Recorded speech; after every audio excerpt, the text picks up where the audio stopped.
Hello friends, welcome back to my YouTube channel Heena Bansal chemistry classes. Last lecture में हमने पढ़ा था डाइपोल मोमेंट की एप्लीकेशंस, जिसमें हमने आयनिक करेक्टर फाइंड करना सीखा था, उसका फॉर्मूला पढ़ा था और सिस एंड ट्रांस आइसोमर की हेल्प से हम कैसे फाइंड कर सकते हैं कि जो हमारा मॉलिक्यूल है वो पोलर है या नॉन पोलर। ये एप्लीकेशंस थी जो कि हमने लास्ट लेक्चर में कवर करी हैं। अगर आपने वो लेक्चर नहीं देखा तो उसका लिंक आपको डिस्क्रिप्शन में मिल जाएगा, तो वो लेक्चर आप ज़रूर देखिएगा। अगर आप मेरे चैनल पे पहली बार आए हैं तो चैनल को सब्सक्राइब ज़रूर करके जाइएगा, ताकि आपको लेटेस्ट अपडेट्स मिलती रहें। अगर आपकी कोई भी क्वेरी है तो वो भी आप कमेंट सेक्शन में पूछ सकते हो। और अगर आपको कोई भी टॉपिक रिक्वायर है कि ये टॉपिक मुझे पढ़ना है तो वो भी आप बता सकते हो, वो मैं पहले अपलोड कर दूँगी। अदरवाइज़ हमारा केमिकल बॉन्डिंग कॉन्टीन्यूसली चल रहा है। तो बिना टाइम वेस्ट करे हम स्टार्ट करते हैं। कुछ एग्जाम्पल्स जो मैंने लास्ट लेक्चर में भी बताई थी, हम बेंजीन के कुछ एग्जाम्पल्स पढ़ेंगे जिससे हम पता लगा सकते हैं कि ये पोलर होएगा या नॉन पोलर होएगा, और इसकी डाइपोल मूवमेंट ज़्यादा होएगी कम होएगी एंगल के हिसाब से, वो हम आज इस लेक्चर में पढ़ेंगे। तो ये लेक्चर थोड़ा सा ट्रिकी रहेगा, इसको बहुत ध्यान से समझना। एक बार में ये आपको मे बी ना समझ आए तो आप लेक्चर दोबारा भी एक बार देखना, तभी आपको ज़्यादा क्लियर हो पाएगा। ठीक है जी। तो स्टार्ट करते हैं। सबसे पहले हम 3 एग्जाम्पल लेके चलते हैं। ये मेनली ऑर्गेनिक केमिस्ट्री में टॉपिक आ जाता है, क्योंकि बेंजीन हम ऑर्गेनिक में ही लेके चलते हैं। बहुत सारे बच्चे तो यही देख के डर जाते हैं कि ये ऑर्गेनिक केमिस्ट्री है, but organic chemistry is too easy. अगर आप इसको समझ के करो तो ये बहुत ही ईजी है। अगर आप इसको रट्टा मारने की कोशिश करोगे तो ये आपको कभी भी नहीं आ पाएगी। ठीक है, तो हर चीज़, हर मतलब जो भी स्टेप है वो बहुत अच्छे से ध्यान से समझना, तो ये आपको बहुत इजी लगेगा। ठीक है, तो यहाँ पे देखिए हम 3 तरह के बेंजीन लेके चल रहे हैं, ऑर्थो, मेटा और पैरा। यहाँ पे बेंजीन ली, यहाँ पे 2 हमने सब्स्टिट्यूएंट्स ऐड करे हैं, एक्स और वाई। एक्स और वाई ये क्या है, इलेक्ट्रॉन विड्रॉइंग हैं। तो सबसे पहले हम दोनों जो विड्रॉइंग सब्स्टिट्यूएंट्स यहाँ पे लगे हैं उनकी बात करेंगे।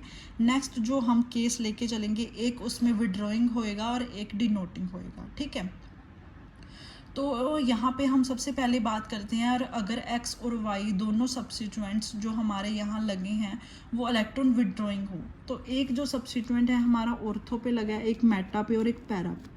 अब बहुत सारे बच्चों को ये नहीं पता होता कि ये ऑर्थो क्यों है, मेटा क्यों है और पैरा क्यों है। तो यहाँ पे मैं आपको बता दूँ, ये मान लो पोजीशन 1 है। ठीक है, अगर पोजीशन 1 से मतलब वो नेबर पे लगा हो, मतलब पोजीशन 2 पे लगा हो तो उसको हम ऑर्थो बोलेंगे।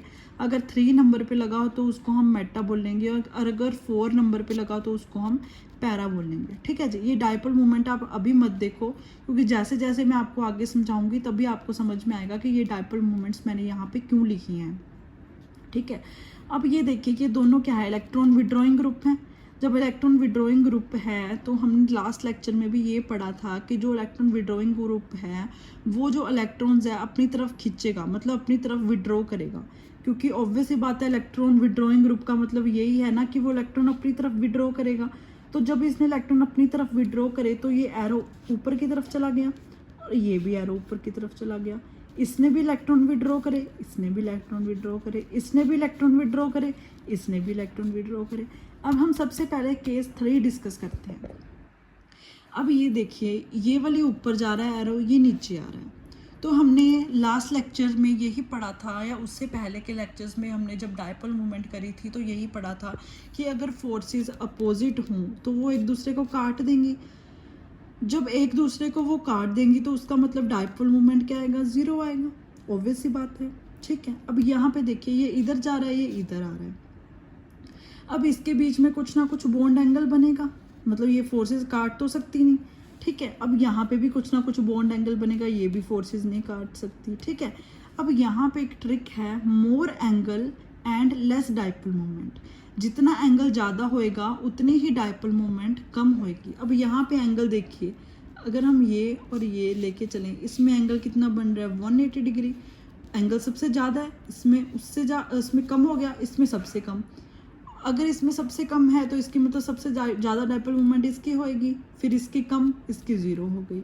0 मैंने आपको बता ही दिया क्यों हो गई। ठीक है, अगर आपको अभी भी नहीं समझ आया तो मैं आपको नीचे ये देखिए मैंने एंगल्स ड्रॉ करे हैं, उससे आपको अच्छे से समझ में आएगा।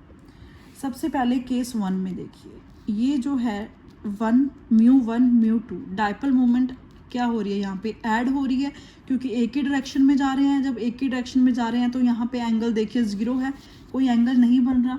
तो जब एंगल 0 है तो इसमें डाइपोल मोमेंट क्या होएगी, मैक्सिमम होएगी।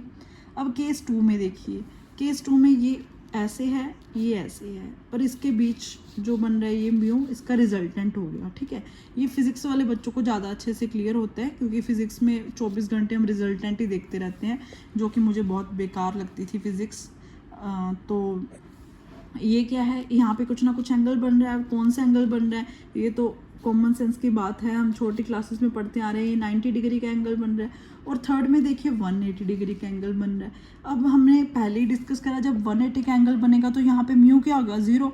क्यों 0 हो गया, क्योंकि एक फोर्स इधर को जा रही है, एक इधर को जा रही है, ये दोनों आपस में कैंसिल होगी, तो इसका मतलब म्यू 0 हो गया और एंगल क्या है 180। इसमें कुछ ना कुछ डाइपोल मोमेंट रहेगी और इसमें कोई एंगल ही नहीं बन रहा, तो इसमें म्यू मैक्सिमम होएगा क्योंकि हमने ऊपर ही पढ़ लिया more angle and less dipole moment. इसमें हम एक कंडीशन लेके चलेंगे, जो फॉर्मूला देखिए, यहाँ पे फॉर्मूला है म्यू इज इक्वल्स टू, ठीक है, μ1 प्लस μ2 माइनस 2 μ1 μ2 cos थीटा। ठीक है, ये फॉर्मूला है।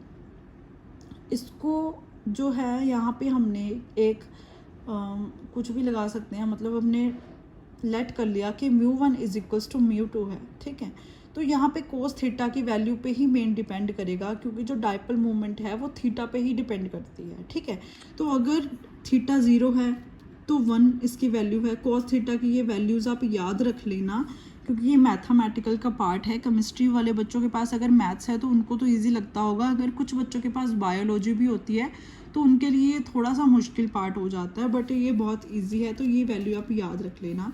अब 90 डिग्री पे 0 है एंगल, तो यहाँ पे हम 0 पुट कर देंगे, तो इसका म्यू कितना आ जाएगा, μ1 प्लस μ2। ठीक है, तो यहाँ पे हमने क्या देखा कि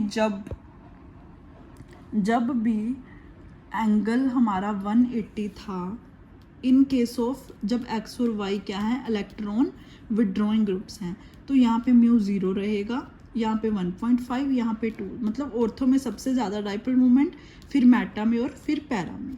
और नेक्स्ट केस हम डिस्कस कर रहे हैं, अगर हमारा x जो है, अब वो x जो है वो CH3 लेके चलेंगे, मतलब इलेक्ट्रॉन डोनेटिंग, और जो हमारा y है उसको हम लेके चलेंगे NO2 electron withdrawing. First case में हमने डिस्कस करा था दोनों विड्रॉइंग ग्रुप थे, अगर हम सेकंड केस लेके चलते हैं तो उसमें हम एक इलेक्ट्रॉन डोनेटिंग लेके चलेंगे। अब उसमें देखते हैं कि क्या ऑर्थो की सबसे ज़्यादा डाइपोल मोमेंट होएगी या सबसे कम होएगी। ठीक है, तो ये भी सेम ही है, ये देखो यहाँ पे आप CH3 क्या है, इलेक्ट्रॉन डोनेटिंग, ये इसने इलेक्ट्रॉन डोनेट कर दिए। ये क्या है, इलेक्ट्रॉन विड्रॉइंग, इसने इलेक्ट्रॉन विड्रॉ कर लिया, मतलब निशान उधर को जाएगा। ये आप बहुत ध्यान से देखना जो निशान है, क्योंकि इसी से ही सारा डिपेंड करता है कि आपकी डाइपोल मोमेंट क्या आएगी। ठीक है, ये सिर्फ समझने के लिए है क्योंकि अगर आप हायर लेवल पे जाते हो तो ये वाले क्वेश्चंस आपको कॉम्पिटिटिव एग्जाम में पूछ सकते हैं। ठीक है जी, तो यहाँ पे भी 3 पोजीशंस ले ली, ऑर्थो, मेटा और पैरा। अब ये इलेक्ट्रॉन डोनेटिंग है, इधर जा रहा है, ये विड्रॉइंग है, इधर जा रहा है, ये डोनेटिंग है, इधर जा रहा है, ये इधर जा रहा है। ठीक है, यहाँ पे मैंने छोटे छोटे एंगल्स बना के दिखा दिए, ये देखो, ये है μ1, ये उधर को जा रहा है μ2, इसके बीच में रिजल्टेंट आ गया। ये नीचे को जा रहा है μ1, ये उधर जा रहा है μ2, इसके बीच में एंगल आ गया। ये नीचे जा रहा है, ये भी नीचे जा रहा है। जब दोनों ही नीचे जा रहे हैं तो ये प्लस हो जाएंगे, कैंसिल तो कर नहीं सकते। अब ये दोनों जब प्लस हो जाएंगे तो इसका मतलब इसकी कुछ ना कुछ डाइपोल मोमेंट होएगी, तो सबसे ज़्यादा डाइपोल मोमेंट किसकी होएगी, पैरा की होएगी, क्योंकि हमने पहले ही पढ़ लिया कि जितना बड़ा एंगल होएगा उतना ही उसका म्यू क्या होएगा, कम रहेगा। ठीक है, अब यहाँ पे एंगल तो 180 नहीं हो सकता क्योंकि ये दोनों नीचे जा रहे हैं, इसमें कोई एंगल ही नहीं है। जब कोई एंगल ही नहीं है, एंगल 0 है, तो इसमें म्यू क्या आ गया, सबसे ज़्यादा। अब यहाँ पे कुछ ना कुछ एंगल बन रहा है और यहाँ पे भी बन रहा है कुछ ना कुछ एंगल। अब यहाँ पे ज़्यादा एंगल बन रहे हैं, यहाँ पे कम एंगल बन रहा है। ठीक है, अगर मान लो यहाँ पे 30 डिग्री का एंगल है तो इसकी वैल्यू कम रहेगी इससे, क्योंकि इसका एंगल सबसे बड़ा है, इसका एंगल सबसे बड़ा है, तो म्यू की वैल्यू क्या होगी, सबसे छोटी होएगी। तो इन केस ऑफ अगर हम इलेक्ट्रॉन एक डोनेटिंग ग्रुप लेके चलते हैं और एक विड्रॉइंग ग्रुप लेके चलते हैं तो उसमें ये सारा उल्टा हो जाएगा। सबसे ज़्यादा डायपोल मूवमेंट पैरा की होएगी, फिर मेटा की होएगी और फिर ऑर्थो की सबसे कम रहेगी। ठीक है जी। तो जो ऊपर हमने पढ़ा था, ये देखिए यहाँ पे सबसे ज़्यादा डायपोल मूवमेंट किसकी थी, ऑर्थो की थी, और नीचे वाले में सबसे ज़्यादा है पैरा की। ये आप बहुत ध्यान रखना कि यहाँ पे ग्रुप कौन सा लगा है, इलेक्ट्रॉन डोनेटिंग लगा है या फिर इलेक्ट्रॉन विड्रॉइंग ग्रुप लगा है। ठीक है जी। यही मैंने आपको 2 एग्जांपल्स देनी थी बेंजीन वाली, जो कि बहुत इंपॉर्टेंट हैं। और अगर आप मेरे चैनल पे पहली बार देख रहे हैं तो प्लीज़ इसको सब्सक्राइब ज़रूर कीजिए। कोई भी क्वायरी है तो आप प्लीज़ ज़रूर पूछिए। Thank you so much. मेरा एक लेक्चर है रात को, मैं ऑनलाइन लेक्चर शुरू कर रही हूँ क्लास 12th के लिए, जो कि हर बच्चे जिसको भी जो टॉपिक चाहिए उसके लिए ऑर्गेनाइज़ की जाएगी। वो क्लास मेरी पेड रहेगी। तो अगर आपको भी कोई टॉपिक चाहिए और स्पेशल पढ़ना चाहते हो तो मुझे कमेंट करके ज़रूर बताइएगा। Thank you so much. Bye bye.